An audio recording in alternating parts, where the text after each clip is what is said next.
अस्सलाम वालेकुम। बिस्मिल्लाहिर्रहमानिर्रहीम। अल्लाह ताला दी रहमत कर मुशकर नाल अज दा व्लॉग करना शुरू।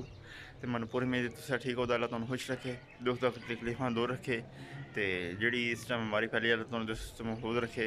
अज बरे दी उंदा ध्याड़ा भी है, मतलब ईद बन गई है।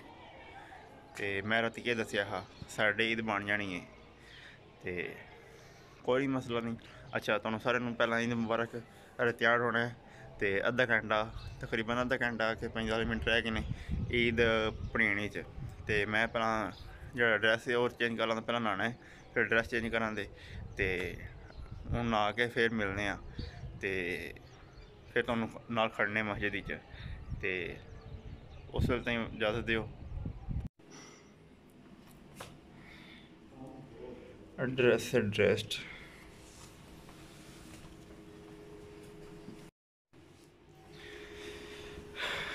एड्रैस है पाने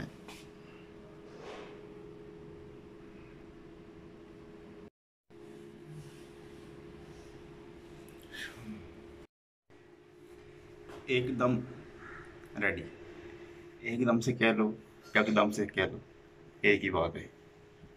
ऊपर चलते हैं अभी, नीचे के ऊपर नीचे चलो।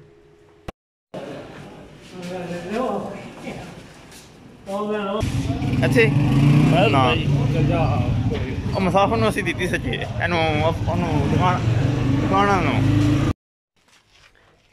ईद पढ़ा हैं हूँ कब्रस्तान चले।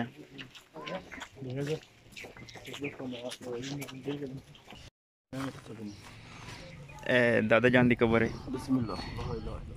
बेबे दी वह भी बेबे दी, सारियां तकरीबन साड़ियां अपनियां ने। हूँ इसे फातिहा आखां दे, फातिहा शरीफ।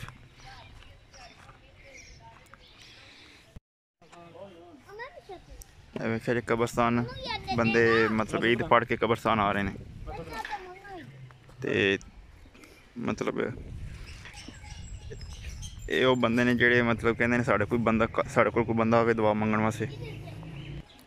तोड़े अग्गें भी गुजारिश है कि मतलब इन्होंने को जाया करो, फातिहा शरीफ आख्या करो। तो जी भाई लोगों, मैं पहुंच गया अपनी बैठक में। भाई घर में कौन ग्लासिंग लगाता है? तुम घर में भी ग्लासिंग लगाते हो? जी हाँ, मैं घर में भी ग्लासिंग लगाता हूँ धूप की वजह से। आज धुप बड़ी सही गल है, बड़ी गर्मी पैंदी भी है। ईद का पता नहीं लगा, इंज गुजरी है। सही गल है, गुजर गई है कि मतलब ना कर गए हैं ईद पढ़ी हनगाए गए हैं, घर गया 2-3 तो लम्बे पैरे आ गए। गर्मी बड़ी है तो लम्बे भी पैना नहीं होया। हूँ आए थले बैठकी च, मैं चलो वीडियो तो एंड करिए तो एडिट करिए तो चढ़िए नसीए यूट्यूब से। तो असी आए हैं बैठकी चों, तो अज असी मतलब अपने घर खाना खाना इन्ना नहीं बनाया, मतलब ज़्यादा सवेइयां ही खत्म से जोड़ा सो बाकी दिन मतलब ईद पहला वो सेवियां बनाई ने बस। वो एक वजह मतलब खाना ना बनाने की एक वजह, क्योंकि अज मतलब साढ़े तो कोई घर छड़ के 3-4 घर छड़ के उफों का घर है। अज उन्होंने घर मतलब साड़ी ईद ही, तो इस वास्ते उन्होंने इंतजाम किए हा तो उधर असी गए है तां वास्ते असी कोई इंतजाम नहीं किया। सेवियां कीतियां ने वो खत्म वास्ते खत्म आख्या, तो बाकी सारा निज़ाम उन्होंने घर ही हा। तो उधर केक पक्के हा वो तुहानू दसना मैं। ए चेक करो एक बार, ए जनाब मेरी रेत है, ए मुर्गा, ओ हो आ हा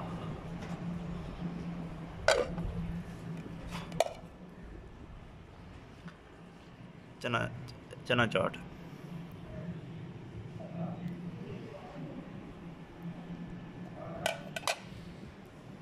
बिरयानी भी बनी है।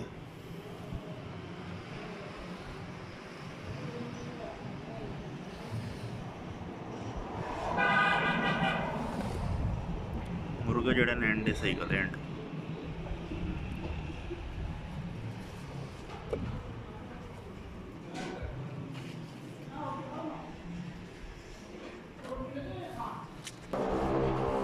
जनाब मेरी बिरयानी भी आ गई है, वेख्या जी। ओहो हो, ਇਹ ਨਾਲ ਆਂਡੀ ਬਣੀ ਹੈ, ਛੋਟਾ ਗੋਸ਼ਤ ਬੱਕਰਾ ਨਾਲ ਬੋਤਲਾਂ। ਓਏ ਹੋਏ ਹੋਏ ਹੋਏ।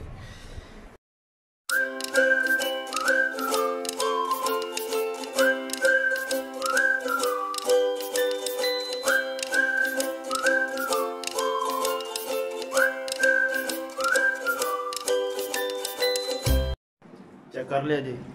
आए हाय हाय, जिसे मैं वेख्या ना तो मूँह चू रेलन डैन वाली गई। सही गल है। तो क्या बिरयानी तो क्या क्या कुछ कुछ सही गल है, ज़बरदस्त एकदम। नहीं यार,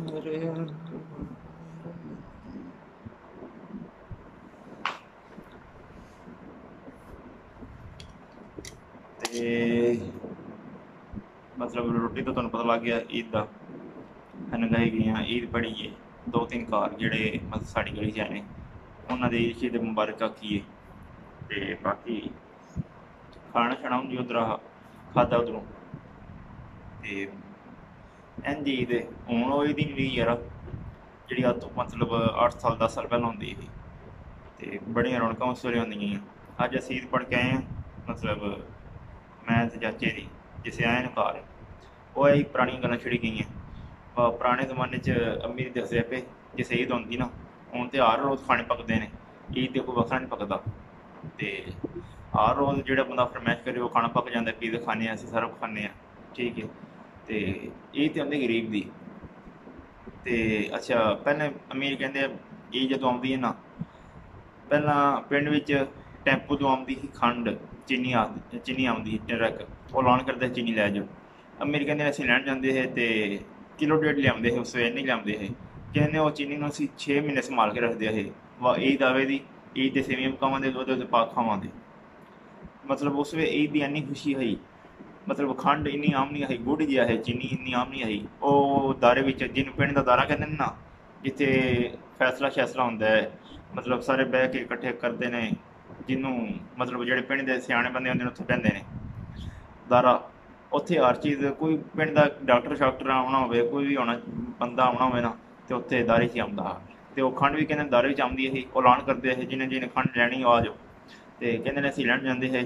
वो खंड जी असीं किलो अद्धा किलो 1.5 किलो ली होंदी ही, उन्होंने 6 महीने संभालते थे कि ईद आवे दी सेवियां पकावांगे तो वो खंड पावांगे उत्ते।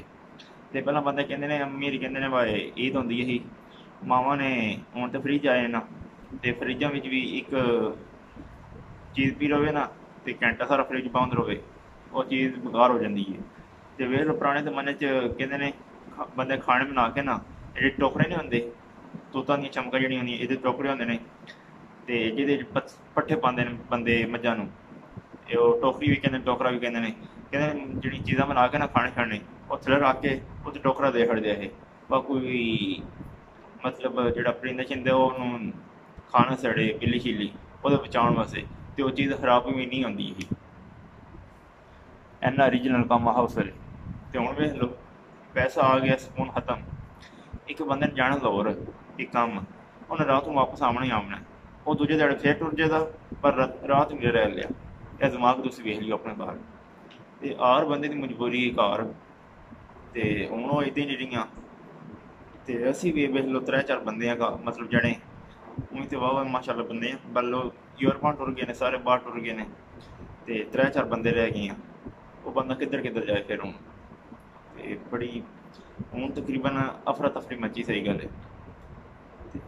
तो कोरोना वबा भी आई है, अल्लाह सानू इस मतलब बबरकत महीना जोड़ा वो गुजर गया है। तो इस जोड़ा बरद उदा ध्याड़ा है, इस सदके जी वबा है खत्म कर छड़ी जल्दी पूरी दुनिया तो अल्लाह सानू इस निजात दे। सानू भी अपने गुनाह की माफ़ी मंगनी चाहिए, अल्लाह को मतलब गिड़गड़ा के रोना चाहिए। क्योंकि मतलब बच्चा वेख लो रोंदा है, बच्चा बोलता नहीं है, रोंदा है, माँ समझ आती है पर बच्चे को क्या चाहिए। तो जोड़ा रब है वो 70 मावां से ज़्यादा बच्चे अपने बंदे प्यार करता है। तो वो अगर रो तो नहीं समझ लिया क्या मंगता पे, पर अल्लाह को टाइम है देने का, साढ़े को लैन का टाइम नहीं है। साढ़े को हथ मतलब ਫਲਾਉਣ ਦਾ ਟਾਈਮ ਨਹੀਂ ਹੈ। ਅਸੀਂ ਇੰਨੇ ਕੁ ਬਿਜ਼ੀ ਹੋ ਗਏ ਹਾਂ। ਫਿਰ ਅਸੀਂ ਆਖਦੇ ਹਾਂ ਬਸ ਸਾਡੀਆਂ ਅਸੀਂ ਇਹ ਫਸ ਗਏ, ਇਹ ਹੋ ਗਿਆ, ਬਿਮਾਰੀ ਆ ਗਈ। ਇਹ ਸਾਡਾ ਜਿਹੜਾ ਜਿਕਣ ਅਸੀਂ ਪੇਪਰ ਦੇਣੇ ਆ ਨਾ, ਅਤੇ 6 ਮਹੀਨੇ ਬਾਅਦ 10ਵੀਂ 9ਵੀਂ ਦਾ ਕਰ ਲਓ ਰਿਜ਼ਲਟ, 11ਵੀਂ 12ਵੀਂ ਜਿਹੜਾ ਕਰ ਲਓ, ਉਹ 6 ਮਹੀਨੇ ਬਾਅਦ 5 ਮਹੀਨੇ ਬਾਅਦ ਰਿਜ਼ਲਟ ਆਉਂਦਾ। ਇੰਝ ਅਸੀਂ ਜਿਹੜੇ ਕੰਮ ਕੀਤੇ ਨਾ ਅੱਜ ਤੋਂ ਪਹਿਲਾਂ ਅਸੀਂ ਸਾਰੀ ਮਤਲਬ ਕਰ ਲਓ ਪੂਰੀ ਦੁਨੀਆ ਨੇ, ਉਹ ਸਾਡਾ ਰਿਜ਼ਲਟ ਲੱਭਦਾ ਵਾਪਸ। ਅੱਲਾ ਨੇ ਕੁਰਾਨ ਵਿੱਚ ਆਖਿਆ ਵਾ ਮੈਂ ਤੁਹਾਨੂੰ ਮਤਲਬ ਜਿਹੜਾ ਕਿਆਮਤ ਦਾ ਅਜ਼ਾਬ ਹੈ ਉਹ ਤਾਂ ਇਹੀ ਹੈ, ਬਸ ਦੁਨੀਆ ਦੇ ਮੈਂ ਤੁਹਾਨੂੰ ਥੋੜ੍ਹੇ ਥੋੜ੍ਹੇ ਅਜ਼ਾਬ ਦਿਆਂਗਾ, ਤੁਹਾਨੂੰ ਡਰਾਵਾਂਗਾ ਤਾਂ ਕਿ ਤੁਸੀਂ ਮੇਰੇ ਵੱਲ ਰਜੂਅ ਕਰੋ। ਅੱਲਾ ਮਤਲਬ ਕਹਿੰਦਾ ਮੇਰੀ ਉਮਤ ਨੂੰ ਉਹ ਅੱਗ ਬਰਦਾਸ਼ਤ ਨਾ ਕਰਨੀ ਪਵੇ, ਅਤੇ ਨਬੀ ਪਾਕ ਨੇ ਦੁਆ ਮੰਗੀ ਇਹੀ ਔਰ ਮੇਰੀ ਉਮਤ ਨੂੰ ਬਖਸ਼ ਦਿਓ। ਅਤੇ ਅੱਲਾ ਵੇਖ ਲਓ ਬਹਾਨੇ ਢੂੰਡਦੇ। ਹੁਣ ਆਰ ਰੋਜ਼ਾ ਜਦੋਂ ਖੁੱਲ੍ਹਦਾ ਹੈ ਨਾ, ਆਰ ਰੋਜ਼ਾ ਜਦੋਂ ਮਤਲਬ ਅਫਤਾਰੀ ਹੁੰਦੀ ਹੈ, ਅਤੇ ਪਤਾ ਨਹੀਂ ਕਿੰਨੇ ਕਹਿੰਦੇ ਨੇ ਲੱਖਾਂ ਹਿਸਾਬ ਦੇ ਅੱਲਾ ਜੰਨਤ ਵਿੱਚ ਕੱਢ ਕੇ ਬੰਦੇ ਜੰਨਤ ਹੀ ਵਾੜਦੇ ਹੋਏ। ਅਤੇ ਕਿੱਡੀ ਵੱਡੀ ਬਖਸ਼ਿਸ਼ ਸੀ, ਨਿਮਤ ਸਾਡੇ ਵਾਸਤੇ, ਅਤੇ ਅਸੀਂ ਨਹੀਂ ਸਮਝਦੇ। ਅਤੇ ਸਮਝਣਾ ਚਾਹੀਦਾ ਸਾਨੂੰ। ਹੋਰ ਕੀ ਟਾਈਮ ਹੈ, ਟਾਈਮ ਦਾ ਕੋਈ ਪਤਾ ਨਹੀਂ। ਆਪਾਂ ਕੱਲ੍ਹ ਤੋਬਾ ਕਰ ਲੈਂਦੇ, ਪਰਸੋਂ ਕਰ ਲੈਂਦੇ, ਐਸਾ ਦਾ ਕੋਈ ਪਤਾ ਨਹੀਂ ਜੀ। ਮਤਲਬ ਅੱਜ ਤੁਹਾਡੇ ਕੋਲ ਟਾਈਮ ਹੈ, ਅੱਜ ਕਰ ਲਓ, ਸਾਰੇ ਗੁਨਾਹ ਮਾਫ਼। ਅੱਲਾ ਨੇ ਕੋਈ ਹੱਦ ਨਹੀਂ ਰੱਖੀ 40 ਸਾਲ 50 ਸਾਲ 50 ਸਾਲ ਤੋਂ ਉੱਤੇ ਤੋਬਾ ਕਰਨ ਦਾ ਨਹੀਂ ਕਬੂਲ ਹੋਵੇਗੀ। ਅੱਲਾ ਕਹਿੰਦਾ ਨਾ, ਜਿੱਥੋਂ ਤਾਈਂ ਤੇਰੇ ਸਾਵਾਂ ਹਿੱਸਾ ਹੈ ਨਾ, ਤੋਬਾ ਕਰ, ਮੈਂ ਕਬੂਲ ਕਰਾਂਗਾ। ਅੱਲਾ ਐਡਾ ਮਿਹਰਬਾਨ ਹੈ। ਅਤੇ ਠੀਕ ਹੈ, ਵੀਡੀਓ ਲੰਮੀ ਹੋ ਜਾਣੀ ਹੈ, ਅਤੇ ਮੈਨੂੰ ਇਜਾਜ਼ਤ ਦਿਓ। ਅਗਰ ਤੁਹਾਨੂੰ ਵੀਡੀਓ ਅੱਛੀ ਲੱਗੀ ਨੂੰ ਲਾਈਕ ਸ਼ੇਅਰ ਸਬਸਕ੍ਰਾਈਬ ਕਰ ਦਿਓ, ਫੈਮਿਲੀ ਨਾਲ ਸ਼ੇਅਰ ਕਰ ਦਿਓ। ਅਤੇ ਤੁਸੀਂ ਬੜਾ ਪਿਆਰ ਕਰਦੇ ਹੋ ਮਤਲਬ ਚੈਨਲ ਨੂੰ, ਅਤੇ ਮੈਨੂੰ ਤੁਸੀਂ ਮੇਰੀ ਫੈਮਿਲੀ ਹੋ, ਅਤੇ ਅਸੀਂ ਸਾਰੇ ਫੈਮਿਲੀ ਹਾਂ, ਮਤਲਬ ਜਿਹੜੇ ਵੀ ਮੈਂਬਰ ਹੈ ਸਾਰੇ ਫੈਮਿਲੀ ਹਾਂ। ਅਤੇ ਫੈਮਿਲੀ ਇੱਕ ਰਲ ਕੇ ਅੱਗੇ ਸਪੋਰਟ ਕਰਨਾ ਹੈ, ਅਤੇ ਫਿਰ ਆ ਜਾਣਾ, ਫੈਮਿਲੀ ਵਧਣੀ ਹੈ। ਅਤੇ ਫੈਮਿਲੀ ਵਧਾਉਣੀ ਕਹਿੰਦੇ ਹੈ, ਤੁਸੀਂ ਵਧਾਉਣੀ ਹੈ, ਅਤੇ ਮੈਂ ਕੋਸ਼ਿਸ਼ ਕਰਨੀ ਫੈਮਿਲੀ ਤੁਸੀਂ ਵਧਾਉਣੀ ਹੈ।